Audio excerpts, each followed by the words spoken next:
everyone hear me okay with that one, even up the back? You can, can't you? Because I am one singular, albeit quite loud and amplified sound source in what is essentially an otherwise silent room. But I'm not really. Your brain's doing a very good job of convincing you that the two of us are just having a quiet chat, whilst all the while tuning out that really annoying high-pitched squeal that's coming up from over here periodically, and the guys fiddling with the cameras and the person behind you with their keys. And our brains are very good at doing this, at concentrating in on that one singular conversation despite competing noise from multiple other sound sources. And the reason that we are able to do this is because we as humans can tell what direction a sound comes from, which means our brains can go, that annoying sound from the back, tune that out, but concentrate on that fascinating speaker up the front. Colloquially, this is called the cocktail party effect, for reasons I'll let you put together.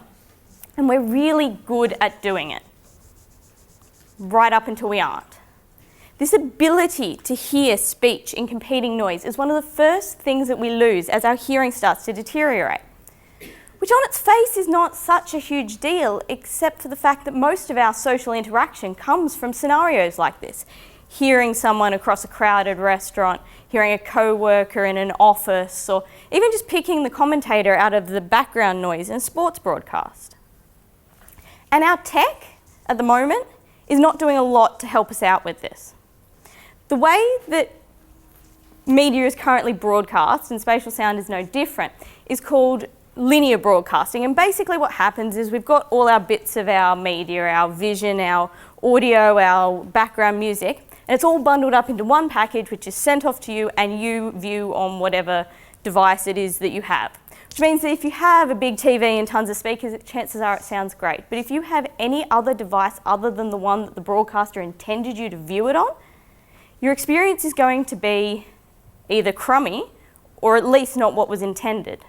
In terms of spatial sound, this is called a channel-based paradigm, which means that when we've got our 5 or 7 speakers, a mix engineer in a studio years ago for your movie decided which speaker a sound is going to come out of, and regardless of whether you've put that speaker in the right location, whether you even have that speaker, that's where it's coming from. And this is exacerbated in sound because the way we create spatial sound for a whole array of speakers is completely different to if we're doing it over headphones. So what's the solution? How do we get a better experience from this? And the answer to this question is the next generation of broadcasting and spatial sound, which is called object-oriented or object-based broadcasting. And what this does is instead of bundling up our media in one set package that everyone gets and everyone has to consume in the same way, what it does is break it down into little media assets or objects. And these might be your vision, they might be the audio, they might be the background crowd noise. And they're sent along with some metadata, little IKEA-style instruction set for the little men inside your computational devices to reconstruct it in a way that suits the device that you're using. Which means that if you do have an awesome big TV and tons of speakers, it'll sound great. But if you're also hunched over an iPhone on a bus with headphones, it's going to sound good too.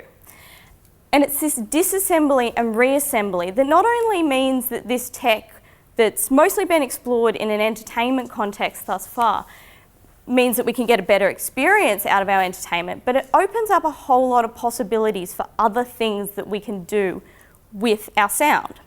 In terms of spatial sound specifically, what this means is instead of it being hard-coded to a speaker, it's an angular location, which means that when it's reconstructed, it can be sent to the correct speaker for that location, or it can be created with some psychoacoustic tricks in some headphones to still make that sound seem like it's coming from a particular location. So what object-based audio gives us is adaptability. Adaptability to a particular device, which I've elaborated on quite a bit, but also to environment. It means that if you're in a noisy environment, you can bring up, say, the commentator or the dialogue in a show. It also means we can adapt to specific users.